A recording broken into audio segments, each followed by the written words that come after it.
Salut à tous et à toutes, aujourd'hui on se retrouve pour une présentation du bundle Azetec 5NM muni de la base, du volant et du pédalier. C'est un bundle que je teste depuis quelques jours, donc je vais avoir un retour assez objectif sur mes ressentis, sur la qualité et sur ce que je pense. Après ça n'engage que moi. J'ai eu l'occasion de tester des marques concurrentes, donc je vais essayer de faire des comparatifs avec d'autres marques. Dans un premier temps, je vais essayer de vous présenter Azetec. Azetec, c'est une marque danoise qui initialement est dans l'informatique depuis un bon nombre d'années. Ils font de la haute performance dans l'informatique. Ils font aussi de la haute performance dans le sim racing. Et là, ils ont décidé de nous régaler. Ils ont décidé de nous faire un bundle avec un prix très raisonnable qui est de 503 euros. Donc ce bundle-là, c'est le bundle Initium de chez Azetec. De 5NM. Il vous propose des accessoires supplémentaires. Par exemple, pour ma part, le pédalier ne ressemble pas à ça. Le pédalier a le clutch en plus et des ressorts supplémentaires, système hydraulique, etc. que je vous présenterai tout à l'heure. À l'issue de la présentation du bundle, on ira voir le logiciel informatique que nous propose Azetec avec son bundle, qui est extrêmement détaillé, extrêmement clair et extrêmement simple à utiliser. Et ensuite, on fera un petit test en jeu sur le jeu Assetto Corsa, qui est un des jeux les meilleurs pour tester ce genre de simulateur. Donc dans un premier temps, on va vous présenter la base.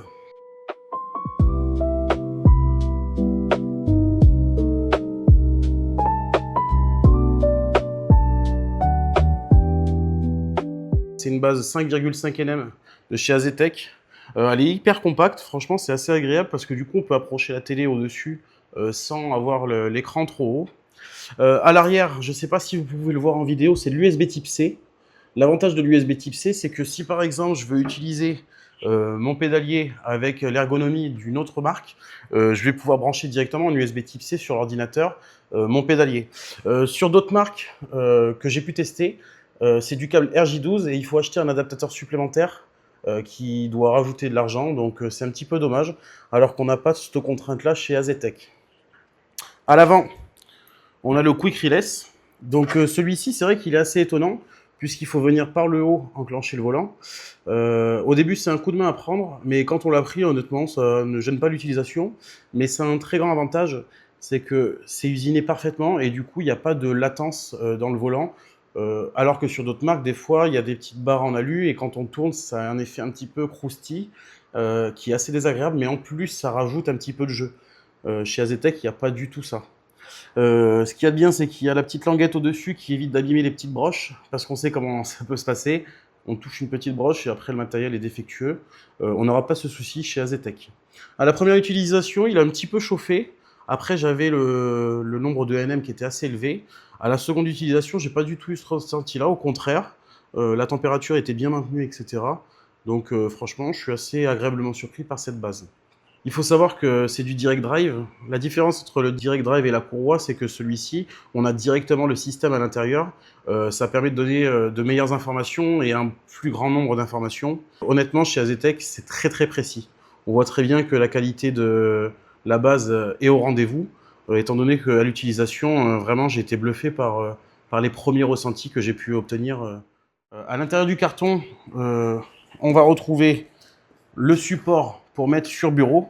C'est pas négligeable parce que sur la concurrence que j'ai pu tester, sur tous les bundles, il n'y a pas ce système-là. C'est encore un système à acheter à côté. J'ai la sensation qu'Azetec, dans leur envie de faire bien, ils vous ont fourni vraiment un kit de démarrage complet. C'est-à-dire que vous avez le volant, les pédales, avec déjà le frein à ressort, plus le support qui va venir sur le bureau, ce que d'autres marques ne font pas et vendent en accessoires supplémentaires. Ils proposent également un bundle avec un siège supplémentaire, donc ils peuvent vous proposer un système et une ergonomie complète.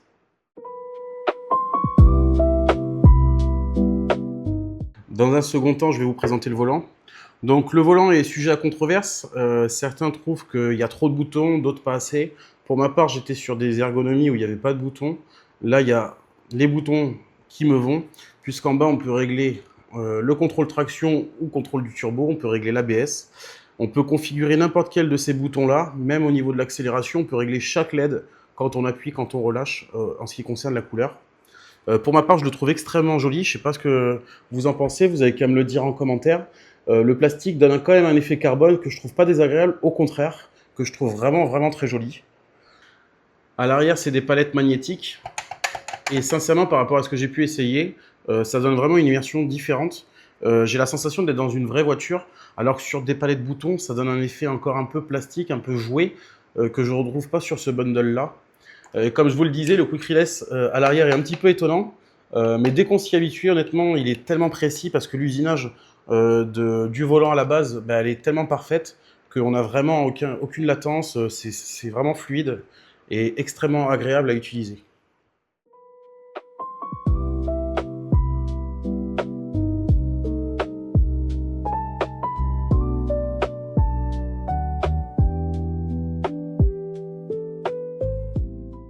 Présentation du pédalier, donc moi je le trouve extrêmement joli.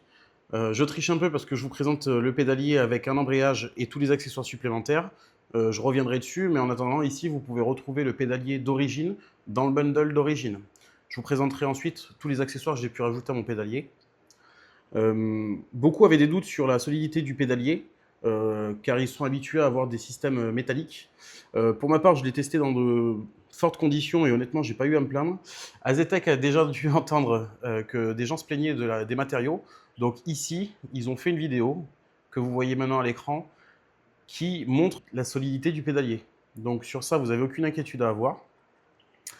Pour ma part, les premiers ressentis avec les accessoires supplémentaires sont vraiment incroyables. L'embrayage, il donne vraiment une sensation d'embrayage. L'accélérateur avec le ressort supplémentaire, il donne vraiment un petit rebond en plus. Et là, on tombe sur le frein low de selle plus hydraulique. Et là, bah, je pense que c'est vraiment le summum de ce qu'on peut atteindre en termes de ressenti. Quand on appuie sur la pédale, là, il faudrait même que je le ramollisse un petit peu parce qu'il est trop rigide. Mais par contre, au niveau ressenti, il est exceptionnellement bien fait, ce pédalier. J'ai eu l'occasion de le tester et je l'ai augmenté au fur et à mesure. J'ai testé le bundle d'origine avec le pédalier d'origine en 2 pédales et avec les ressorts. Et honnêtement, ça donne déjà un ressenti qui est vraiment exceptionnel, qui donne vraiment une sensation de frein avec un petit retour. Contrairement à mon ancien pédalier qui était avec feutrine où c'était mou et un petit peu de ressenti. Là, on était vraiment sur déjà du haut de gamme sur le bundle d'origine. Donc ici, vous pouvez retrouver le ressort au niveau de l'embrayage et le ressort au niveau de l'accélérateur. Les deux sont réglables à l'aide des molettes pour savoir si vous voulez plus de fermeté ou moins de fermeté. C'est agréable parce que ça vous permet d'avoir un petit peu plus de précision. Si jamais par exemple vous accélérez, vous pouvez ne pas aller directement piétole. Et pareil pour l'embrayage, si jamais vous voulez jouer avec l'embrayage pour une traction par exemple qui patine, etc. C'est assez pratique, ça vous permet de garder de l'adhérence. Concernant le système de frein, vous avez deux possibilités. Vous avez le système low de selle et le système hydraulique. Sur le système low de selle, c'est pas comme le système d'origine avec tensiomètre qui va venir voir jusqu'où vous appuyez. Ça va être vraiment capter comment vous appuyez sur la pédale, si vous appuyez vite, fort, etc. Et du coup, ça va amplifier ça dans le jeu, comme ça pourrait être sur votre voiture. Sur le système hydraulique, là où ça rajoute, c'est dans la performance au niveau du ressenti en appuyant sur le frein. Vous avez le ressenti hydraulique et sur votre voiture, c'est un ressenti hydraulique puisque c'est un système hydraulique. Donc vraiment avec cette augmentation au niveau du pédalier, j'ai le ressenti comme si j'étais à l'intérieur d'un véhicule que je ne peux pas retrouver sur d'autres gammes de pédaliers. Maintenant, on va tomber sur mes deux indispensables, la pédale d'embrayage. Par exemple, moi, je peux jouer un petit peu en drift, donc j'ai besoin de la boîte séquentielle, donc j'ai besoin de l'embrayage. C'est vraiment un indispensable. L'avantage, c'est qu'en rapport qualité-prix, c'est pas excessivement cher quand vous voulez rajouter. Chez les concurrents, c'est quand même vachement plus cher. Et ensuite, vous avez le kit 8 NM qui vous permet d'avoir plus de ressenti au niveau du volant, plus de ressenti au niveau fermeté. Ces deux-là, c'est des indispensables. Vraiment, vous ne pouvez pas vous passer de ça si jamais vous voulez commencer à rentrer dans de la simulation vraiment fine. Maintenant que je vous ai présenté les trois outils formidables que nous propose Azetec Sim Sport, on va aller sur le logiciel et sur le PC, histoire que je vous montre tout ce qui va être réglable, pas réglable, comment on va pouvoir le régler, comment vous allez pouvoir le tester, comment il va être intégré au logiciel et au PC, et mes premiers ressentis, mes premiers tours de roue. Allez, c'est parti. On se retrouve maintenant sur l'ordinateur avec le volant et les pédales qui ont été remontées sur mon cockpit. On va lancer le logiciel Race Hub, qui est le logiciel développé par Azetec. Pour une première mise en main, honnêtement, c'est extrêmement simple à comprendre. C'est hyper détaillé. J'ai d'autres logiciels de mon précédent bundle où je trouvais que c'était un petit peu moins bien détaillé. Là, franchement, c'est extrêmement simple d'utilisation et je vais vous montrer ça tout de suite.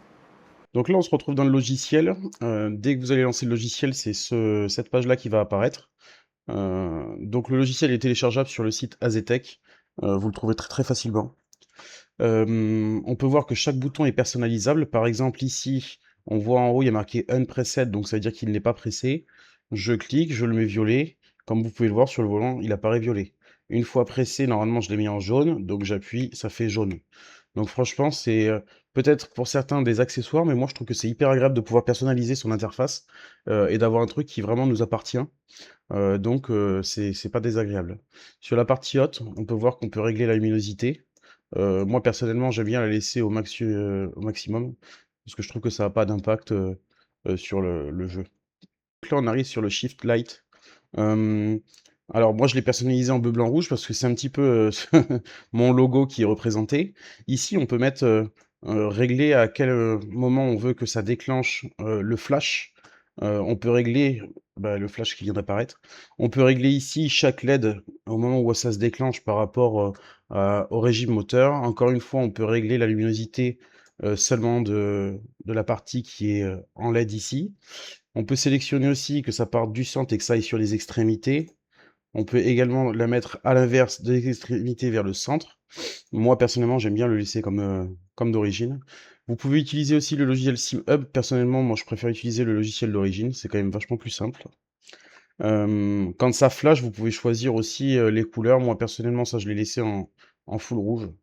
Je ne sais pas si on va correctement l'entendre à la caméra, mais on peut également régler que ça fasse directement du bruit dans la base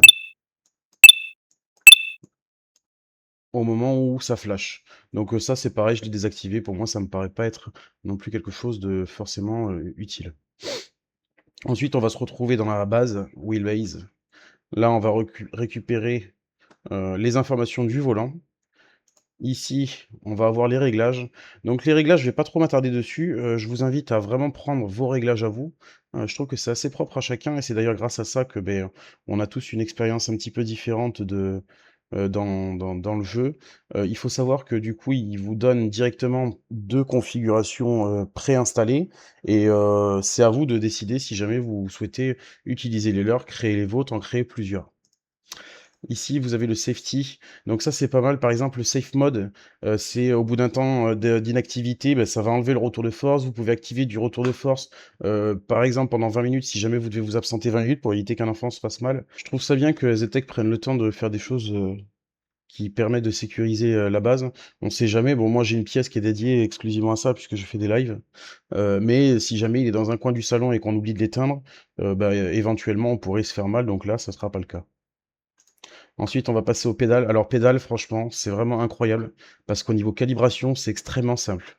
Je vais le refaire même si c'est déjà fait. Là, je fais calibrate. Donc là, je suis en bas. Je vais au bout. Et là, il m'a recalibré directement la pédale. Alors, vous voyez la zone morte, c'est quand même pas mal de pouvoir l'installer parce que vous voyez là, je suis pas tout à fait au fond. Donc, c'est bien d'avoir une petite zone morte qui vous laisse là une marge de 3% et 2%. Donc, on va faire avec le clutch. Pareil. Et le frein. Alors le frein, c'est assez drôle parce que du coup, je mets quasiment pas de pression et là, on voit 9 barres de pression. On peut vraiment aller sur, du 32 bars et cetera, mais c'est pas très intéressant de le faire étant donné qu'après en jeu, faut que ce soit naturel quand même. Ici, vous pouvez ajuster vos courbes, selon ce que vous désirez. Vous pouvez me les ajuster, personnellement. Moi, j'ai pas trop touché à ça. Je suis resté sur, un truc linéaire parce que je ne vois pas l'intérêt, pour ma part, de modifier cela. Mais après ça, c'est encore une fois à chacun de prendre ses propres décisions. Maintenant que je vous ai un petit peu expliqué le fonctionnement du logiciel, je vais vous retrouver en jeu et vous faire un petit débrief sur mes ressentis.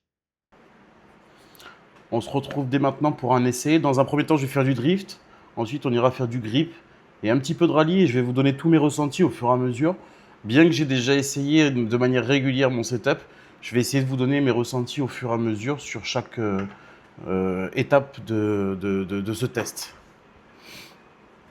Dans un premier temps, je peux vous dire que le volant est extrêmement réactif. Alors ça, c'est vraiment une des qualités principales de ce bundle, c'est la réactivité. J'ai la sensation de sentir absolument toutes les impuretés de la route Et franchement, c'est pas désagréable, comme vous pouvez le voir. Il va assez vite. Moi, j'ai même dû rebaisser un petit peu la réactivité au niveau des NM par seconde parce que c'était un petit peu trop élevé. Et c'est là où c'est intéressant de pouvoir avoir des réglages qui sont propres à soi. Donc au niveau du drift, j'ai vraiment essayé de réajuster totalement les réglages que je pouvais avoir sur le volant parce que c'était presque trop puissant pour moi, donc j'ai rebaissé. Et c'est là où l'application est vraiment intéressante parce qu'elle nous permet d'avoir des réglages qui sont propres à soi-même. On va passer maintenant sur du grip. Donc pour ce test-là, je serai en mode semi-automatique. Ça permettra d'essayer les palettes qui se trouvent au volant. Donc déjà, je trouve que les palettes au volant de ce bundle-là, ils sont vraiment intéressantes puisque c'est des palettes magnétiques, comme je pouvais le dire. Leur offre une immersion un petit peu supplémentaire par rapport à ce qu'on peut retrouver.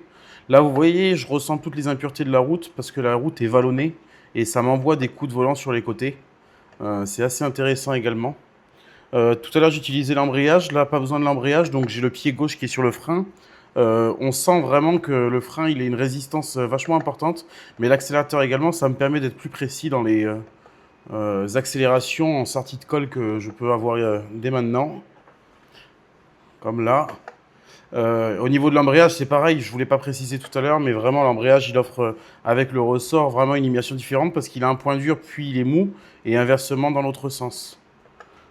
On va essayer d'avoir un accident histoire de voir un petit peu la réactivité. Là, j'ai perdu le train avant. Vous voyez, extrêmement intéressant. J'ai perdu le train avant, donc l'avant était mou au niveau du volant. Donc je l'ai senti décrocher, raccrocher. Comme là. Allez, je vais essayer d'aller taper un peu la barrière.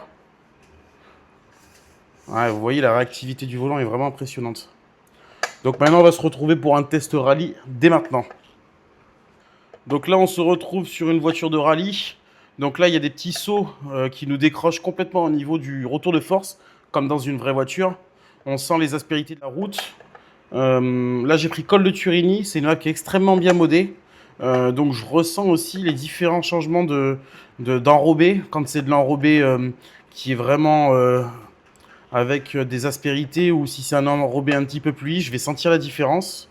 Quand je prends les intérieurs, je sens que par exemple la route droite ou la route gauche peut parfois décrocher. C'est-à-dire que je sens qu'à l'intérieur, la roue elle est en train de décrocher en ce qui concerne le grip. Et c'est vraiment ce genre de détail fin que je ne retrouve pas à l'intérieur de mon autre bundle. Les petits moments de décrochage, ils sont vraiment progressifs par rapport à ce que je pouvais avoir avant où c'était des décrochages un peu secs. Et après, on le verra un petit peu plus loin sur la spéciale, mais il y a des petits morceaux de neige qui restent sur la route et on sent vraiment comme si ça faisait des trous à différents moments. Donc là, on peut retrouver des morceaux de neige qui se retrouvent un petit peu parsemés sur la route. Et comme vous voyez, ça fait réagir mon volant. Et moi, je sens par exemple que dans le volant, ça fait comme des étages par succession. Et ça, c'est vraiment quelque chose que je pouvais ne pas retrouver sur mon ancien bundle. Ou du moins, c'était un petit peu plus vaste, un peu plus bridé, on va dire. Alors que là, je retrouve quelque chose de vraiment, vraiment fin au niveau du ressenti. Et c'est là où AZTEC ils sont forts, c'est que j'ai la sensation d'avoir plus de détails à cet endroit-là, quoi. Sur ces petits moments-là. Voilà, on le voit là. Enfin, moi, je le sens énormément. Si je devais faire une conclusion, AZTEC nous propose un bundle à un prix extrêmement raisonnable par rapport à la concurrence. Ce que je trouve intéressant, c'est que dans le bundle, il vous donne un Ready to Race. Donc, un bundle qui vous permet de vraiment rouler de manière directe avec tous les accessoires directement. Et ça, c'est pas négligeable. AZTEC a une philosophie de setup évolutif. Comme là c'est le cas, et c'est d'ailleurs pour ça que je vous fais la démonstration des évolutions possibles sur le pédalier, avec le boost kit aussi pour la base, et je trouve que c'est extrêmement réussi. Ils proposent ça sur toutes les gammes Forte, sur les gammes Initium, d'augmenter le pédalier, de le modifier, de réajuster. Si j'en avais envie, la pédale de frein, je pourrais la mettre à gauche à la place de mettre l'embrayage, et l'évolution que peut offrir AZTEC à leur setup est vraiment intéressante. Mais ce qui me convainc le plus en ce qui concerne AZTEC, c'est qu'ils détiennent des prix ultra raisonnables pour des augmentations de vraiment grande qualité. Et ça, c'est quelque chose qu'on ne peut pas retrouver nécessairement chez les marques concurrentes. Ça fait plus de 20 ans, 25 ans que AZTEC est sur le marché et aujourd'hui, ils nous prouvent qu'ils viennent avec du bon matériel, avec du matériel solide et précis. Et franchement, pour une entrée dans le sim racing, c'est vraiment quelque chose d'exceptionnel, quelque chose qui manquait un petit peu au niveau des prix et des améliorations possibles à des prix plutôt raisonnables quand on voit une pédale d'embrayage n'est au prix que de 35 euros. Si jamais vous avez d'autres questions sur le bundle, n'hésitez pas à me les poser en commentaire. N'hésitez pas à me faire des petits retours sur la vidéo. Et si jamais vous avez des setups que vous voulez que je teste, n'hésitez pas à me le dire et j'essaierai de contacter les marques de sorte à essayer de trouver des solutions pour tester les setups et vous faire mon ressenti par rapport aux précédents setups que j'ai pu essayer. Et surtout, n'hésitez pas à vous abonner. Rejoignez-moi sur TikTok, Instagram, DST Steve. À bientôt. Ciao.